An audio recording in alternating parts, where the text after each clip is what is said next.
J'adore la mer, j'adore pêcher. On peut dire que la mer est aussi mon passe-temps depuis que je suis petite. À tel point qu'elle en a fait son gagne-pain, et peu importe ce que les autres pensent.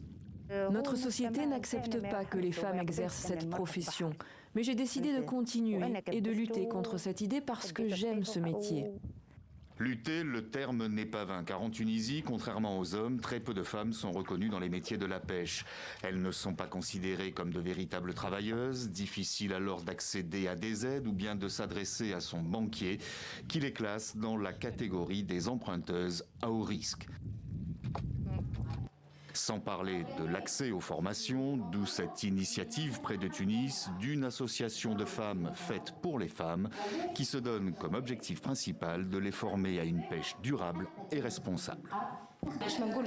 Nous voulons créer des sources de revenus supplémentaires pour les habitants de la région de Rawed, surtout en abordant de nombreux sujets tels que le changement climatique, la grande diminution de ressources naturelles qui en découlent et certaines pratiques qui affectent le secteur de la pêche. Cela ne peut être surmonté notamment que par l'intégration des femmes dans les métiers de la pêche. On recense environ 44 000 pêcheurs en Tunisie. Aucun chiffre officiel sur le pourcentage exact que représentent les femmes dans ce secteur qui pèse 13% du produit intérieur brut tunisien. Et pourtant, elles jouent un rôle actif tout au long de la filière, comme le souligne l'Agence des Nations Unies pour l'alimentation et l'agriculture. Quant à la gestion des ressources naturelles, il n'y a qu'à pêcher au quotidien pour s'en rendre compte. Les filets en plastique sont une source de nuisance pour tous les pêcheurs. Tu vois ces bateaux au loin? Ils utilisent ce type de filet et vont loin en mer pour attraper des poulpes encore petits.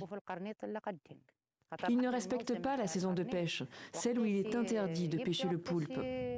Le fléau de la surpêche dans une mer Méditerranée de plus en plus impactée par les changements climatiques, c'est peut-être aujourd'hui le seul défi face auquel pêcheuses et pêcheurs sont sur le même pied d'égalité.